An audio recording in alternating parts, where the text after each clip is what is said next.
All right, folks, been a while since you guys have been in here. Thanks for coming. We'll open it up. Adam King, WBNS.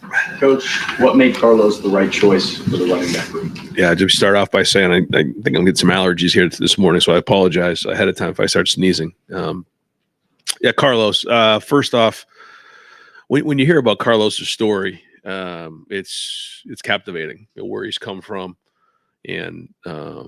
and then you start to listen to his overall knowledge of the position, his aggressiveness in recruiting, the impact he's had on people, the relationships he's had on people.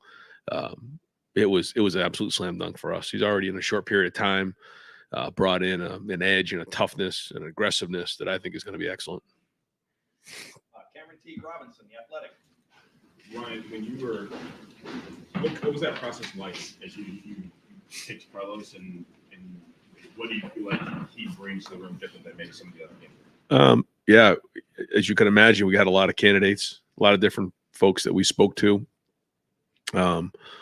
mostly over Zoom, but I think there was over 12 different people that we identified in the process. And I think we talked about how we want to make sure that we're really thorough in the process.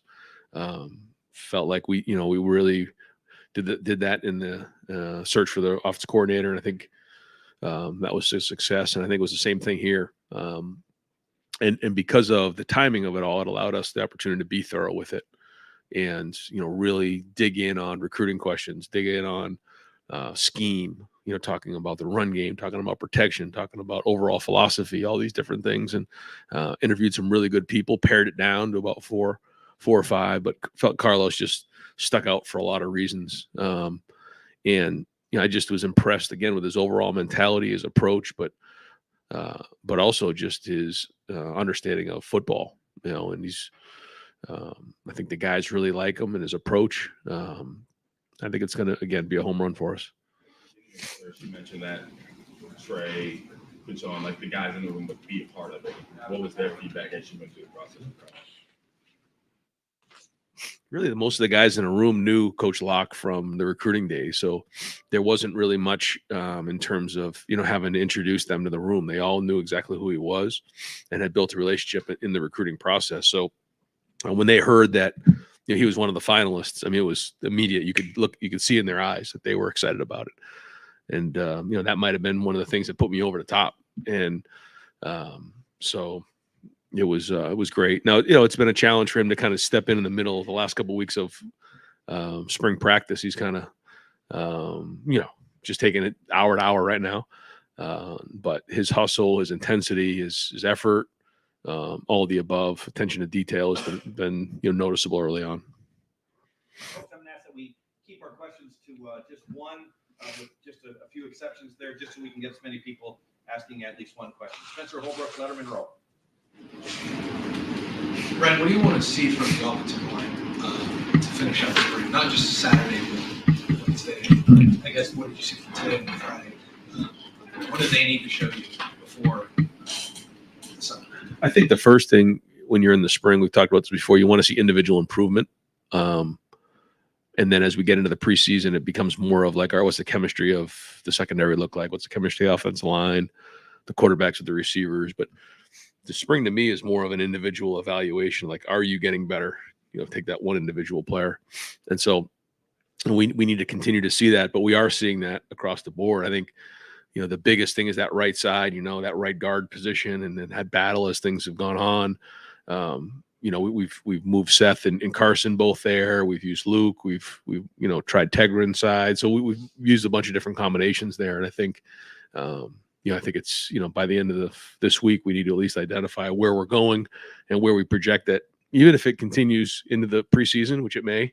But I feel like, both tackles have really improved. It's noticeable. Donovan has improved. His leadership has been felt out there. I do think that Seth and Carson have both had good springs as well.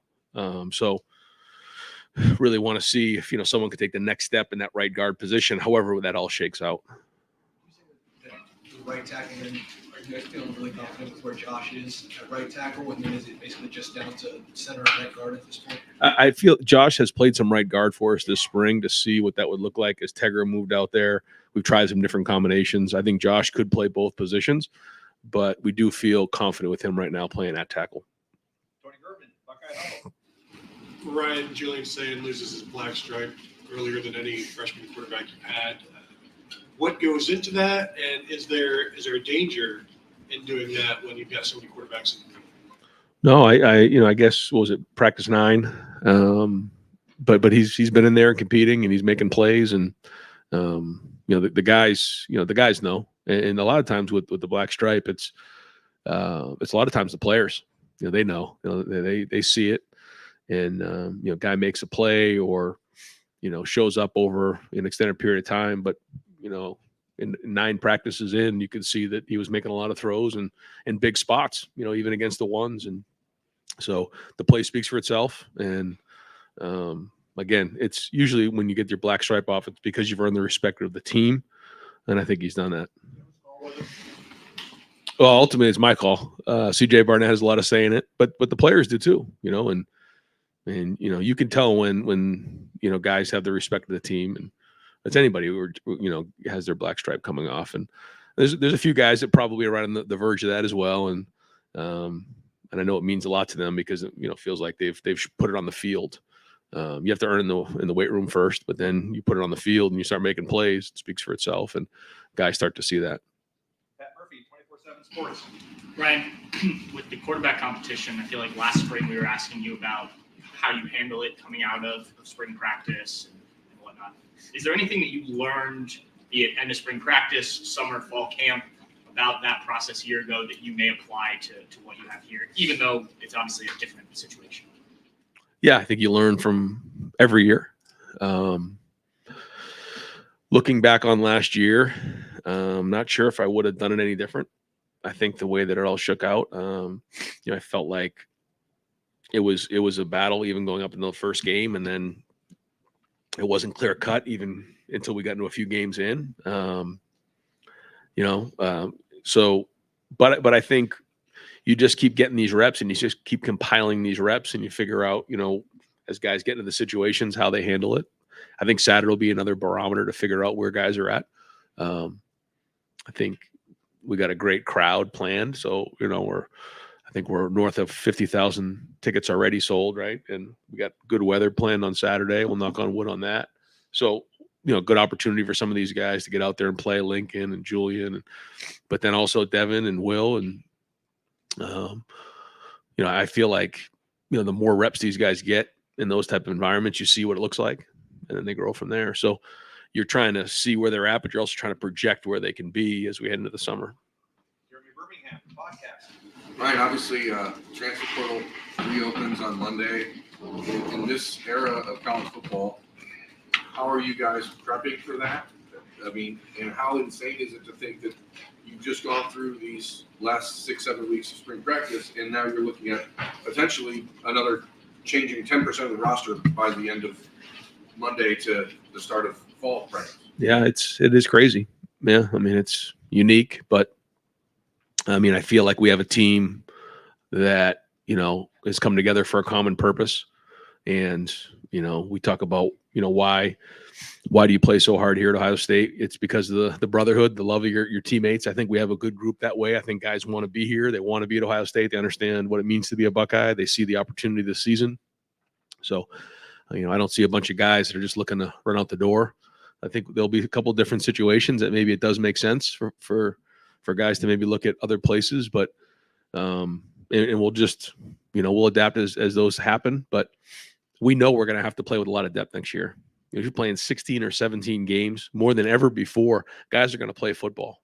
So you might be a 2 right now, or you might be a 3, but you could be in the college football playoffs fighting for, a championship and be the guy that we're counting on. So I just think this is a different and unique time that we're stepping into. So when guys are looking at the depth chart, I don't think it's as important as it always has been in the past. There's going to be a lot of football played next year, and we're going to roll guys and play depth, especially in the first half of the season, because we're going to need them in the second half of the season. And 11 Warriors. Ryan, with the quarterback competition, have you started to narrow it down at all? And has anybody started to separate from the others? No, I don't think we've narrowed it down. But you're seeing guys make certain plays and certain things that are showing up in practice. As we start to get into some of the move it stuff and you get into situational things, you're starting to just see commonalities. A lot of guys, these guys bring great things to the table. Each guy brings either an experience or a skill set that's different from the others. The good news is they all can move, and that's certainly made an impact on the run game. And the pass game, there's good things there. There's still things that they're improving on, but yeah, you're seeing some separation. I wouldn't say that I'm ready to name a starter or anything like that, but there's been good competition and guys have made plays. But I think ultimately what we're looking for is the consistency over time. How much of a factor is Julian in that competition as a true freshman? He's in the mix. He is. Yeah, he's. Chip really rolls them. It doesn't matter if the 1s, 2s, and 3s. So you get an opportunity to see what guys look like. I think sometimes maybe when you're young, you get the 3 work, and sometimes it can look like a mess out there. And so this has been a really good, sample size to figure out where guys are at. But Julian's been competing his tail off, and he'll continue to do that. And he's got a very bright future, and he's got to have a really good summer. Nathan Barrett, Cleveland.com. Wait, just following up on that to clarify, how are you going to use the quarterbacks on Saturday? Is there certain guys that are going to get most of the reps with the one offense? Yeah, so the plan on Saturday is to, we'll have our ones out there. They'll, some of the guys who have, 1,000+ reps who have played a lot of football here, will be in a little bit of a thud mode early on, but then when it goes over with the next group, it'll be offense versus defense. It'll all be tackle, the rest of the way. So we'll be smart about that. Someone like Travion Henderson doesn't need to get tackled on Saturday. But at the same time, it's going to be competitive. We're going to get after it and give the quarterbacks opportunities, even with the ones in there to go ahead and make plays. And we'll try to create some situations for all those guys to get reps. And so, yeah, we'll roll it and try to give guys as many reps as they possibly can and go from there. With Dallin reportedly leaving or informing you guys he's leaving, do you guys have enough depth at running back or the quality, experience depth that you want there? Do you have to look in the portal to subsidize that position? Yeah, we're looking for 5, and so I think we're in a situation where we'll be at 5. If we need to add a 6th, then we'll look into that. But right now, I think we'll be in a situation where we feel comfortable with 5 guys. Dave Biddle, 24/7 Sports. What was your initial conversation like with Carlos, and did you have to recruit him pretty hard? I'm just curious how that first conversation went. He was excited. We were excited. It was I think it was kind of mutual. It's unique because of where it's at in spring, and that's a tough spot for anybody to be in. And I felt it on the other end of it. So, he's a guy who always wants to, do things the right way and handle himself the right way. But I think he just saw this opportunity as such a great opportunity for him. And I think we were probably both recruiting each other the same. Yeah. Kellyanne Stitz, WSYN. Coach, going back to the spring game, what does that say for it to be nationally televised? What does it say about the momentum around this program, and how excited are the guys for this opportunity? Yeah, I think it's a great day planned. An opportunity to be the first ever spring game that's going to be televised nationally on Fox is just so exciting for our guys and for Buckeye Nation and for the program. Really cool, really great opportunity. So our guys want to put on a good show, and have some fun with it. And like you said, there's gonna be a lot of great recruits here. There's a lot of great momentum around the program and how things have continued to build. But and then even that night, we have an event here in the Woody, a concert we call Saddle Up that it's an opportunity to raise some money, but also getting a lot done just in terms of giving back and some charities as well. So it's a little bit of combination of NIL and some charity work, but also an opportunity to have some fun. So Gary LaVox is here and north to Nashville, something we started last year in the Woody, where folks get to actually come into the Woody, which not everybody gets an opportunity to do, and then actually have a concert on the indoor. So between that and the spring game itself, after the spring game, we do a barbecue for the families here. It's a long day, but it's a great day, and so we're praying for great weather. Bill Rabinowitz, Columbus Dispatch. When we asked you about Will Howard for the last practice, you said, he's coming along, obviously a new system, Yep. but you wanted to see a lot of growth in the next 2 weeks. Have you seen that? And is there a pecking order? Is he still the presumptive favorite? That's we haven't really talked about that very much, but his experience is definitely showing. I think that he's played a lot of football before, and I think his combination on the field of being able to extend plays with his feet, run in the run game, pull the ball. Well, we've seen that happen before, and then be accurate with in the pocket, throwing the ball, play action on the move. All those things put stress on the defense, and so we're trying to put him in the most difficult situations we possibly can: third down, third and long, second and long, different situations, just to see how those guys respond, just like everybody else. But one thing about Will is he's working really hard. He's in the building early. He's in the building late. He's putting a lot of work in. You can just see that. I think the guys see that. And, another part of all those quarterbacks is, what do the guys think? What do the receivers think? What does the offensive line think? And I think he's done a really good job of, trying to win those guys over. I think all the quarterbacks have, but, you definitely see the hard work there. You see the experience and you see the ability. I think every practice that he's out there, he's learning the offense and feeling more comfortable with it. Devin looked really good in the practice we saw. You kind of assessed his spring. Yeah, I think that, he's now into year 3, and a lot of the things that we're doing is still what we've done in the past, so that he probably feels the most comfortable out there with the offense. And you see that. The big thing with him is just being as consistent as he possibly can and keep the offense moving, because he certainly has the ability and definitely flashes. Austin Ward, Bobcats. Who on defense is giving the offense the biggest headache this spring? Right, Jim Knowles. I think with our defense this year, with Sonny, with CJ, with Cody, you're seeing Gabe in there, Arvell Reese. We got some pretty good length in there at linebacker. They're flashing. But I would say probably, it's the interior guys up front. They're creating havoc in the backfield. DBs are very active. They're getting their hands on a lot of balls. So I think it's everybody. I think the coverage and the rush is working together. The scheme is now into year 3, and I think guys are understanding. You're starting to see Caleb really understand now. The first 6-7 practices, and now like the second half of the spring, he's really taken off. You just see how fast he's seeing it. But I think our guys have done a really good job of making, zone look like man look like zone. The pressures, all those things are really starting to add up, and it's not easy on the offensive side. So I think it's the combination of scheme and talent, but I do think overall we have pretty good athleticism and length, especially in this second level.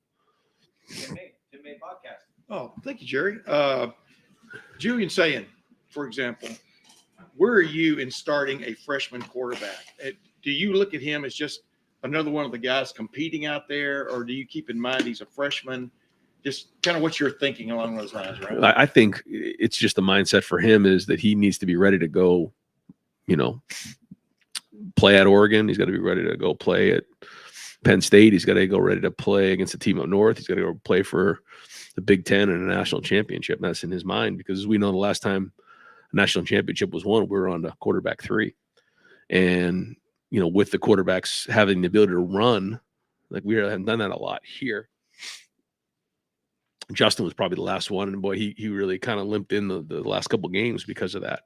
And so we're going to need guys. So I think, now more than when we had CJ and Dwayne and even Kyle, where we didn't really run those guys, they kind of survived the whole season. We're gonna run the quarterback some this year, and because of that, we're gonna need depth, and so that room's got to be strong. So to me, it's not about maybe in the past where it was like just the quarterback and we were gonna kind of keep him upright. This year, we're going to do that with Chip. So we need depth in that room. So his mindset's got to be that I'm playing next year. And if, he's the best available at the time, then he's going to play. You know how a youngster comes in, sometimes they get in line, but sometimes they line up and they want to, they want the line to go this way, not that way and stuff. Has he been like that? Assertive? It's been unbelievable. How's that shown up, I guess? Not just really good. I mean, he has a good plan when he gets out there. Doesn't want to get his hand held. I've been impressed with his approach, and like I said before, he's got a really, really bright future. I mean, how fast he gets on the field will be just, kind of up to him. Joey Thompson, Columbus Dispatch.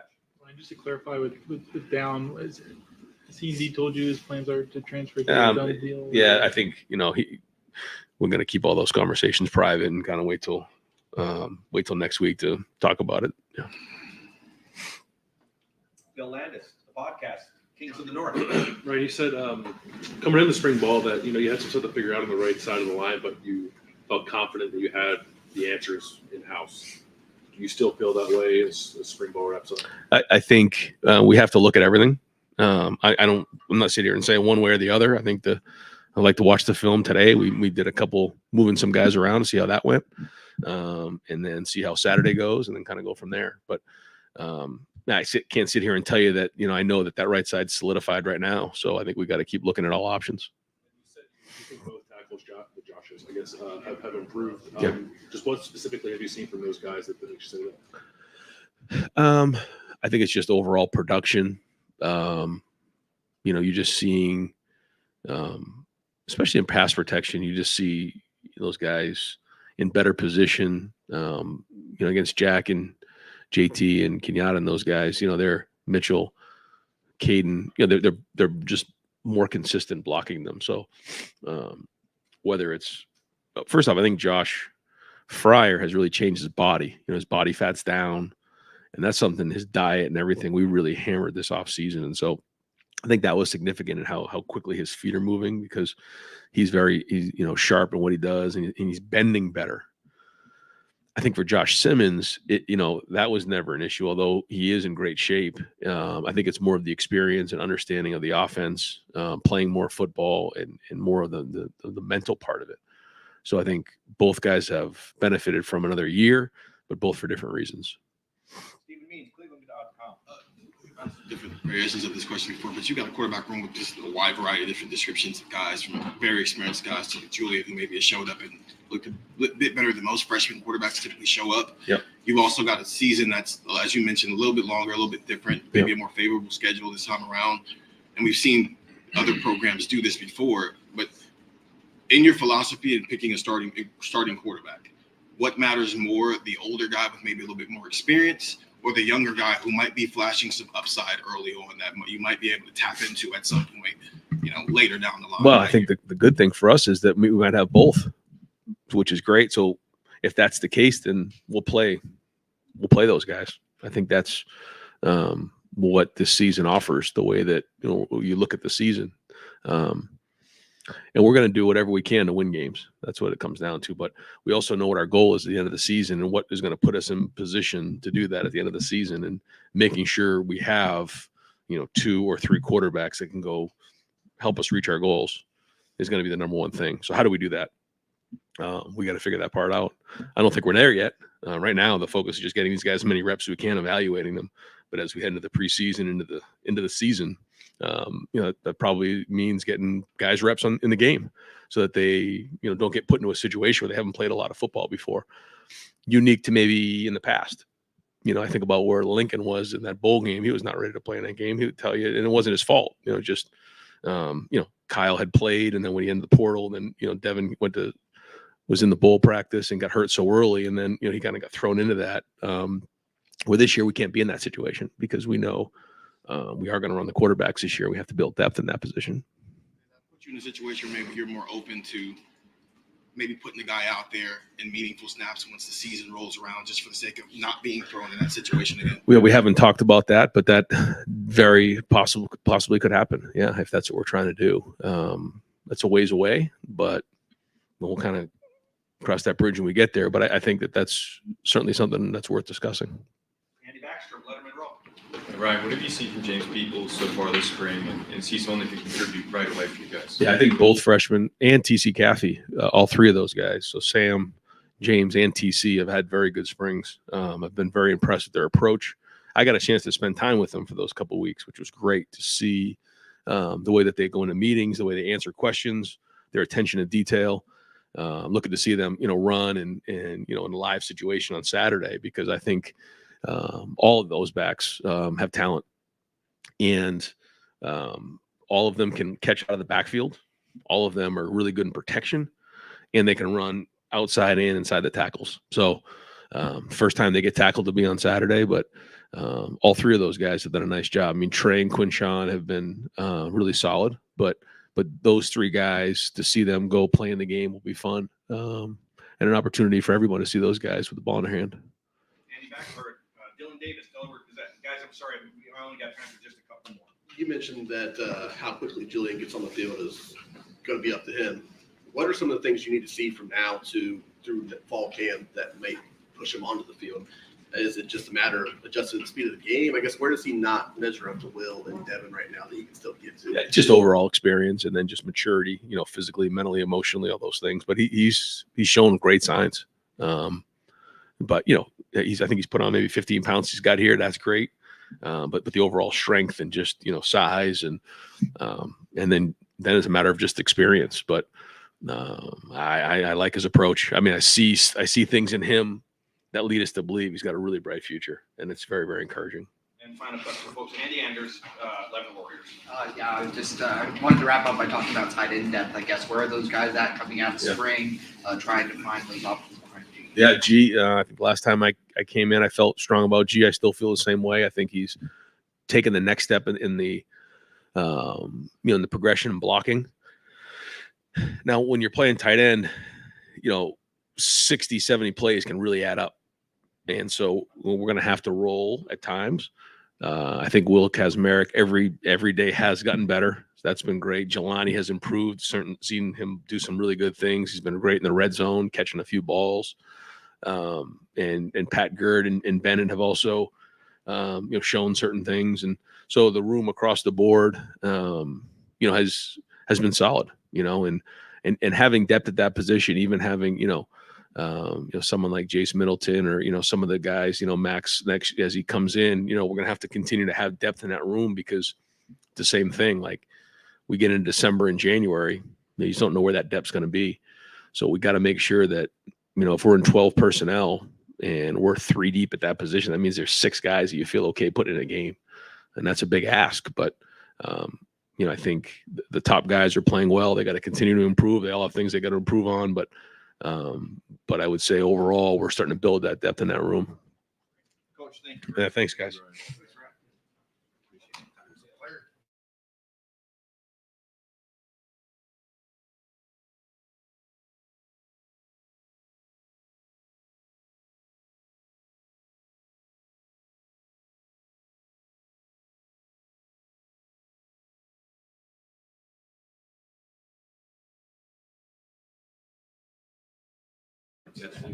I ain't let that down short. All right, Coach, welcome to Ohio State. We're just going to open up the floor for questions over here to the far left. Coach Joe Nugent, WCMH. Way over. How you doing? Hey, very good, very good. How excited are you to be here, and what are the observations that you made here in the last week? I'm pretty excited. This has been a journey. I'm pretty sure most people read about my story since 2017, getting into college football. This has been had to pinch myself every morning that I'm here in Columbus at Ohio State. It's kind of surreal for me. So great place, great people, great young men. So I'm excited just by being here. Front row, Dave Biddle, 24/7 Sports. When Coach Dave reached out to you, what was your initial reaction, and just how did that first conversation go?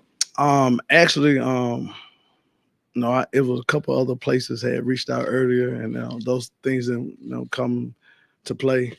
I actually was getting up out of bed and I was heading to go work out, and I got a text, and I shook my wife. I like, look at this. She's like, I don't know who that is. Let me get my glasses. So I was excited. And, I had like this, like a kid on Christmas. I'm like, okay, well, I wonder what does he want? It was a pretty exciting text. Then when I called him and just to talk to him, man, I was like, I was pretty excited. Nathan Barrett, Cleveland.com. This is obviously a unique running back situation sort of this year with 2 guys with this talent, this background at the top of that group. How much of your discussions with Ryan through, I guess, the interview process were about how you might approach this, and what do you think is maybe the key elements to getting the most out of those? Because you got two guys. This ain't my first rodeo. No. I know a lot of people look and say, well, this guy only been on the field for 3 years, Western Kentucky and Oregon. Just because I didn't have the title of a running back coach where I was at in Memphis, I never carried myself that way. I always carried myself as a running back coach. I approached every day that way. So at Memphis, we had Darrell Henderson, Patrick Taylor, Tony Pollard, Kenny Gainwell, Antonio Gibson. I've seen talented backs, and I've seen them be able to function with one another. So I hear that all the time about, well, this ain't my first rodeo. Same thing out there at Oregon. We had Bucky Irvin, Noah Willis, and Jordan James.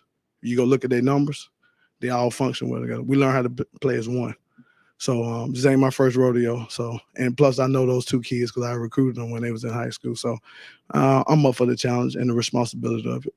Right behind him, Dan Hope, 11 Warriors. Carlos, just what is your kind of coaching philosophy? How do you get the best out of your running backs? I get the best out of them because I love the young men. My main focus is to change the hearts and minds of them, and they'll play for me. I had just got through reading Coach Tressel's Winner's Manual, and it's something that I took from that book. You have your purpose and you have your goals. All right, my purpose is to serve and pour into the young men. Now, my goals as a football coach, all of them to take care of themselves. So that's one of the ways. I'm just real relationship based, and I'm very detailed at this position. I know y'all heard me say it before, and I'm gonna keep saying it. This is the worst coach position in football. It's terrible. Guys hire anybody to coach this position and recruiters. Carlos Locklyn is not a recruiter. I'm an elite relationship builder, but I coach this position. I'm a ball coach. So that's who I am. So I'm going to pour into these kids. I think they kind of seeing it now. And I jumped in day one. I'm ready to coach. I know you used the phrase no soft batch cookies. Where did that phrase come from? Kind of what was put into that? Well, let me tell you about that, boy. I've been called everything but the name of a child of God by the people at the other places I left. So I've been getting Pillsbury need to give me a deal because I've been getting some DMs and texts. Some of them have been so funny. The soft batch cookie thing came from just having a frame of mind, a mental toughness. It had nothing to do with guys getting in the portal and anything. Now, most people say I'm a soft batch cookie for leaving there, but in actuality, I'm not, because it takes great strength to make a decision to leave a place. No, a weak-minded person wouldn't be able to make the decisions I made. So it took great strength to do that. So I'm telling you, if I let you in my DMs, it's some great comedians out here that have been sending me like tons of cookies. And I'm like, hey, it's funny. Right behind them, Tony Gerben, Buckeye Huddle. How have you gone about the assessment of the talent in the room over the past week or two? How much is that on field, off field? Like, what's the process of getting to know who you have as players? Well, I broke down, me being a guy that loves the running back position, I already broke those kids down because I recruited them out of high school. Q is from where I'm from in Montgomery. I was one of the first guys to offer him. Just watching him, great contact balance, creative runner, great hands. And Trey, I recruited him out of Virginia. Exceptional short area burst and quickness and things that I'm gonna help him get better on. And then I recruited James Peoples out of San Antonio, Texas. I knew what he was gonna be. TC and Sam, those two kids I'm getting to know, and I'm going to help them improve their game. But we got different runners in there. I like to call myself, I'm in love with this position, so I get to break down runners and help their game. So talented room, very talented. Far back, Jeremy Birmingham, podcast. Coach, how do you square the fact that soft batch cookies are actually the best cookies that Pillsbury makes? One, those are way better than the crunchy Chips Ahoy things. Those are terrible.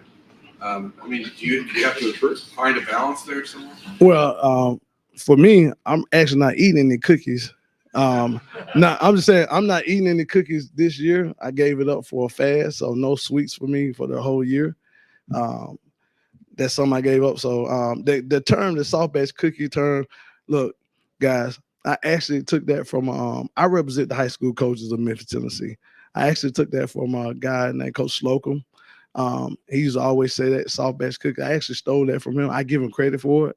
And I tell him all the time, he said, I should have branded that because you done took it and ran away with it.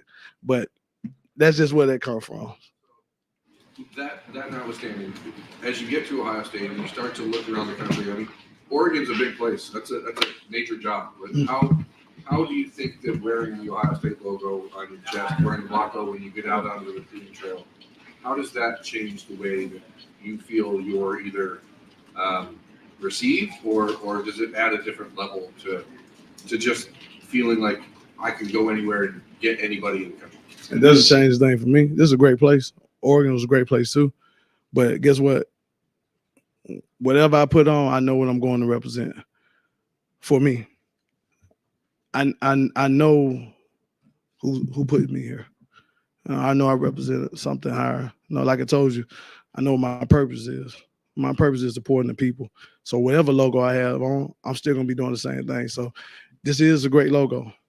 But I wear another logo every day. It's a cross I see around my neck. I know what I represent. So that's the greatest logo I could ever wear. So it don't matter what other logo I have on. I got that one on. I'm gonna go into any house and be able to recruit. Deep right, Cameron Teague Robinson, The Athletic. Carlos, you mentioned the time at Memphis, and that was 4 NFL running backs you mentioned there. What you learned from that time that we continued to take over to managing the room here? What did I learn from them? Just teaching the kids. We live in such a selfish world now. And like I tell kids all the time, it's got to be much more than football. The ball going to go flat one day, as I always say. What being in that room there at Memphis, it wasn't 4, 5. Teaching them how to be about being one. I tell the young men all the time, it doesn't cost you anything to celebrate another man's success. So teaching them how to be one, and then once they learn to be one, they function and they feed off one another. So that's what I learned from being there in Memphis. Right in front of him, Andy Backstrom, Lettermen Row. Carlos, how did your career in law enforcement kind of influence you as a coach and kind of shape who you are? Oh, boy, I just got through talking to somebody about that today. When I first got in this profession, and I got my own room in Western Kentucky, I was asked, how was I going to be able to handle my room. I said, man, I had a pod with 51 inmates. You talking about me having got 6 or 7 guys? Are you kidding me? I'm talking about me having to do traffic stops or going on domestic, violence calls. It's simple, easy. People want to know that you care. Also, you got to have a certain demeanor about yourself. So when I walk into a room, it's the reason why I go train every morning. This is when it's the same thing when I was a police officer. You look a certain way, kind of deter people from doing certain things.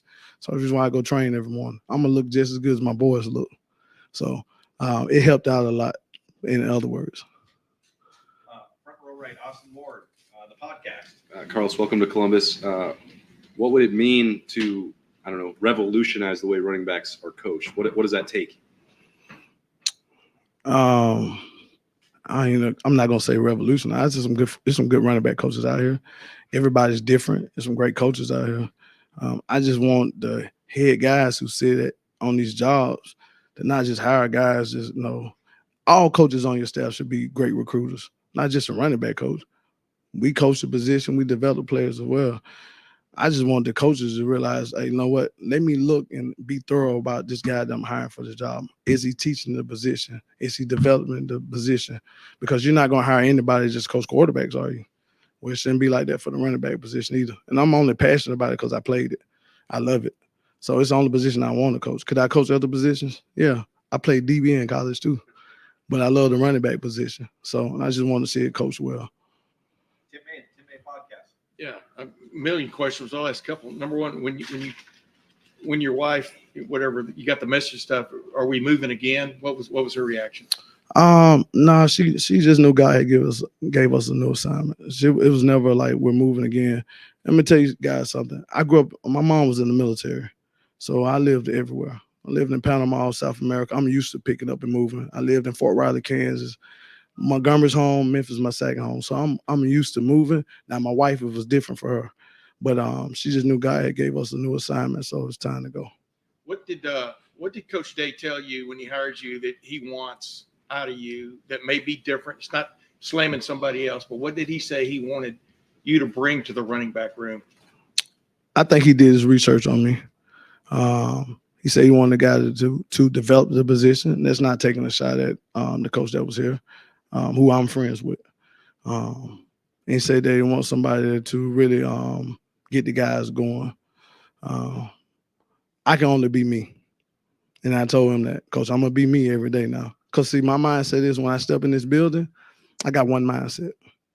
That's to do my job so well that the living, dead, or unborn can do it any better. So when I leave it, that's what my mindset is. Hopefully I'm here for a long time, but only God knows that. So, but that's my mindset. Every day I step into the Wizard Hayes Center, that's my mindset. I'm going to do my job so well that the living, dead, and unborn couldn't do it any better. So that's what my mindset is. Folks, we have time for one last question. Bill Rabinowitz, Columbus Dispatch. Carlos, first of all, is it true that nobody calls you Carlos and everyone calls you Lock? Is that true? Yeah, I prefer to be called Lock. I know Coach Landon would call me. I thought maybe trying to take a shot at me every now and then. Was out there at Oregon, called me Carlos, but I prefer to be called Coach Lock. So that's fine. You were in law enforcement. You had played football, obviously Chattanooga. What made you decide to leave law enforcement to get back into coaching and starting at the very bottom and doing it when you had an established career? I'm gonna share this with you all because I know a lot of people may not know this. When I first got to Memphis, that's not the first school I went to try to work at. I actually went to a small liberal arts school there in Memphis called Road College to try to get on their staff. I was told I didn't have enough experience. I need to go back and coach high school. I think at that time God was telling me I was thinking too small. The decision for me to get into coaching football, that was God's decision. Because it's just an extension of my ministry to pour into people. So me getting out of law enforcement, I enjoyed my life in law enforcement, but I knew I could reach more people by me being able to coach ball. I want to be a bridge builder. I want to help out young men, not just young men, but the coaches that I work with, help them achieve their dreams and their goals. So that was part of it. Coach, thank you very much. Thank you. Thanks, Coach Lock. Appreciate you. Thank you. Hey, folks.